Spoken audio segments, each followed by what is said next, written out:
a second trip. Come and travel with me to Toronto. The day before I left, I needed to restock my skincare products, so I went to Ulta Beauty.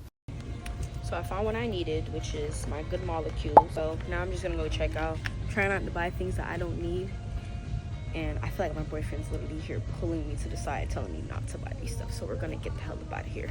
So the day of traveling, the flight was at 5:30 a.m. with Delta. It was me, my mom, my cousin, and a close family friend. We were on our way to pick up my siblings from my dad because they spent their summer with him. And yes, for the past 5 years, my dad has been living in Canada due to immigration problems. And since I haven't seen him for the past 5 years, this was my time to pay him for a great visit. Our first flight was going to be an hour and 33 minutes to Atlanta because we did have a layover. I don't care what anyone says, but Delta's customer service is spectacular. I would not treat it for anything else. Since the flight was for a decent time, I decided to take a nap because I did not go to sleep the night before. I was anxious, excited, and all of the above because this would be my first time going to Canada and seeing my dad for the first time in 5 years. I ended up waking up 15 minutes before we landed in Atlanta. I never knew how big Atlanta airport was until we had to take a train to get to our second flight. Back at home in Fort Lauderdale, we do not have trains to take us to another terminal, so this was very different. It wasn't a long wait for the next train to come, so that was one good thing about this. When we did get on the train, there were so much people, so we were packed up like sardines on there. Also, the train ride wasn't that long, so it didn't bother me at all. Since our layover was going to be for 30 minutes, we couldn't stop to eat, drink, or do anything else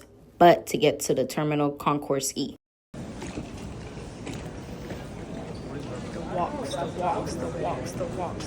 The walks. I never knew Atlanta Airport was so big. Like, for the amount of time we've been walking for us to get to this gate is crazy.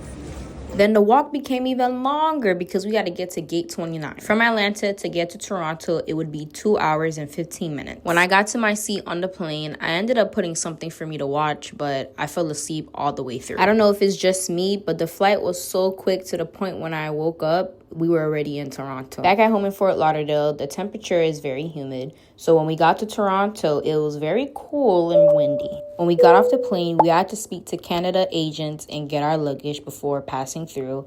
And this is when I got to see my dad again and my siblings. Daddy! He welcomed me with his old-fashioned barbecue, hugs, kisses, and a drink. Thank you.